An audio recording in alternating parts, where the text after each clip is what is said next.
KRVSR Productions. Once again, I'm Kenny. Thank you for joining me.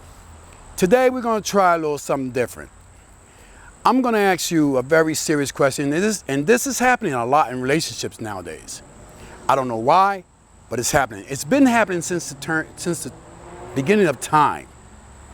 But it seems like it's really running amok now.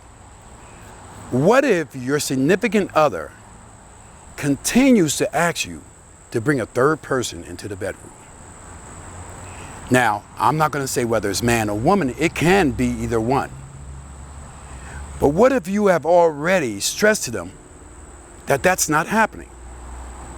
I don't care. It doesn't matter if you're bringing another woman or another man.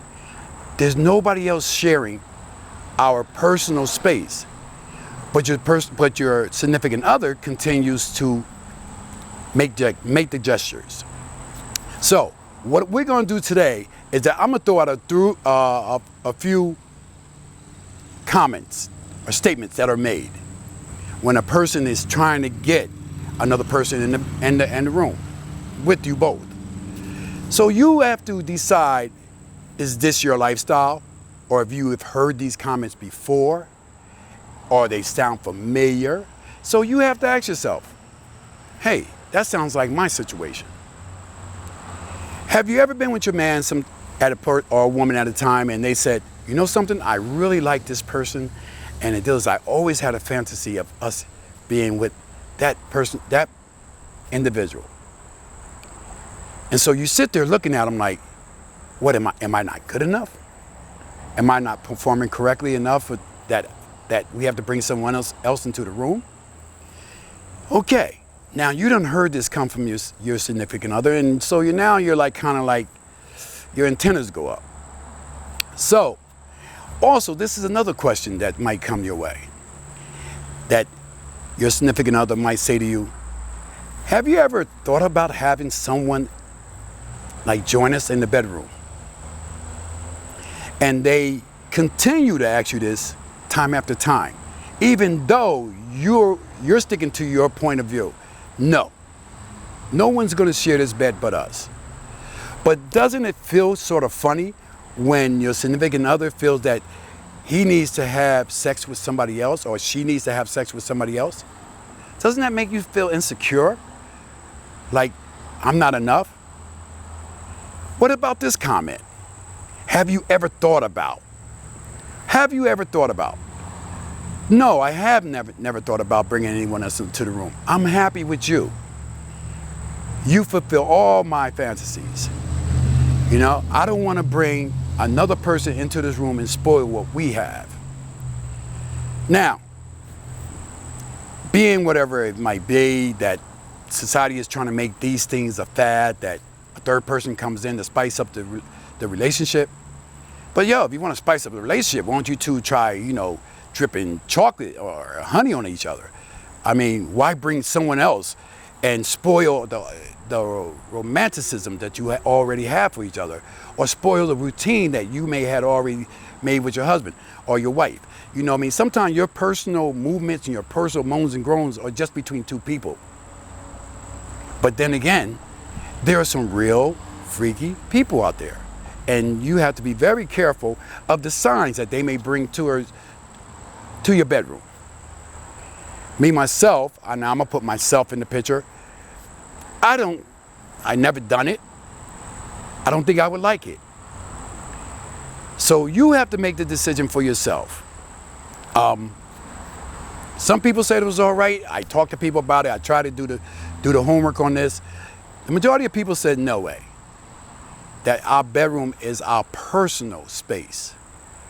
We might share the living room with friends. We might share the kitchen with friends. We might share the pool with friends, where my wife strolls out in a bikini, or my husband strolls out in a nice pair of shorts showing his chest and his shirt and his body and everything. But when it comes to the bedroom, I feel that it's a personal place. I don't know. That's just me. Even when I was younger, I never wanted to share any of the women I had. The woman that was with me was my personal lovejoy. So now you have to take, because if it hasn't been asked, It probably will come up. So you have to make a decision now. If it's ever asked towards you, how would you respond on that? Now, like I said, I never claim to be authority on anything. And I'm gonna let you know, I'm not an authority on anything. I just know a lot of stuff. I know, for one, I love my woman, and number two, I love my life. Those two are enough for me. And so the deal is trying to bring something else to try to spice up. Yo, I have enough spice in me for myself. I could have took this a little bit more deeper, but I didn't, because I'm trying to keep this family orientated. But the situation is you have to do your own thinking, and you have to decide on what you want to do with your life.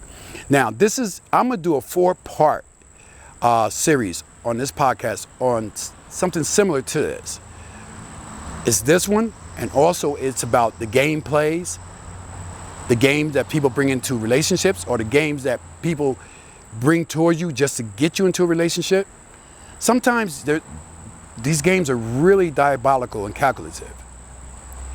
Sometimes it might take your individual years to actually, get their con off on you. But that's the second part, the games people play. Third, I'm thinking of the taboos of relationship. The sneaking around, the cheating. You know what I mean? Having sex with a sister or a brother. And it goes on for a period of time. And the family, and next time when the family finally finds out, all hell breaks out. That's another series. Then in the 4th part is basically, how well do you know your partner? Then, in the end of this, I'm going to tell you my own personal experiences. Right now, I'm going through an extreme situation, but I'm trying to talk it out by doing these podcasts. It actually relieves the tension that I'm going through. I'm sure that everyone can relate to what I'm going through.